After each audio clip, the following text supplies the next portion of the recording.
Republica coffee owner Jacqueline Arias was the first in Australia to introduce 100% fair trade products to the big supermarkets. As the segment grows, Jacqueline's worried about being roasted by bigger competition. She's sharing her concerns with our retail guru Kevin Moore from Crossmark.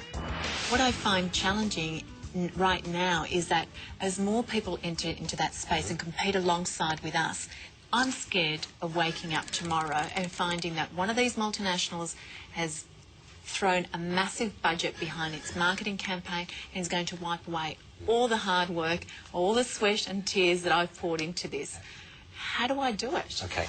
It's highly unlikely that when a major player comes into a marketplace, they actually take out the smaller players.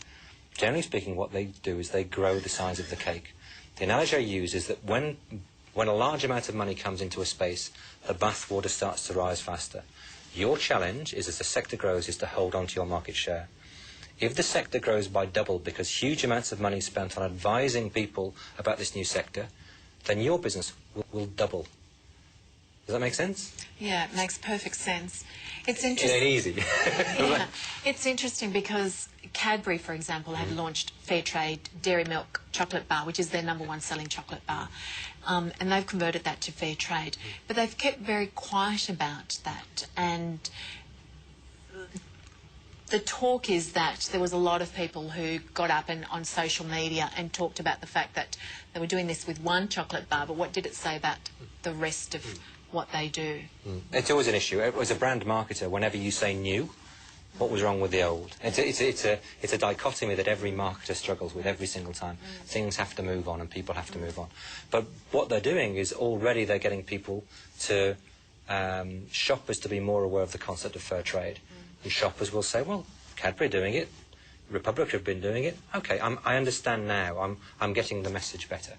It tends to be a good thing. It sounds a bit strange. It tends to be a good thing. The other thing to remember is that because of your size and because of your value set and because of what drives you in this space, in this defined space, it means that you're quicker on your feet, you can be nimbler, you can be more innovative, you can get things to market, you can react more quickly. And that's the history of so many brands.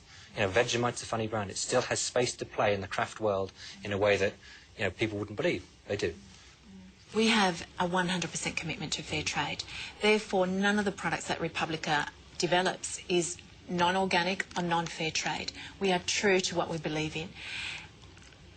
The competitors have 1 or 2 products that are fair trade in a massive range of non-fair trade products. You know, you can't exploit and not exploit at the same time. It's a bit hard. How do I communicate that message? Well, you don't need to.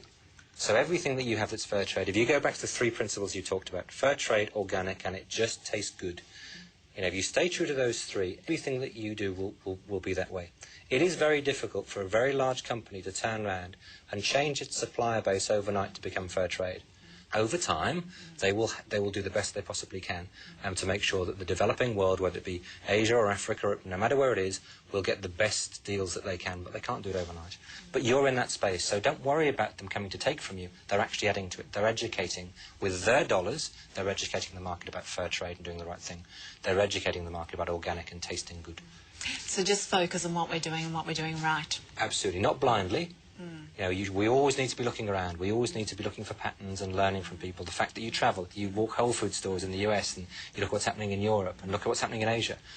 When you're doing that, you don't miss the trick. You're scanning and aware all the time of what's going on, but you mustn't become unhealthily obsessed by your competitors. You follow your path. You do what you believe is the right thing for your brand, for your products, and for your shoppers, and things will grow.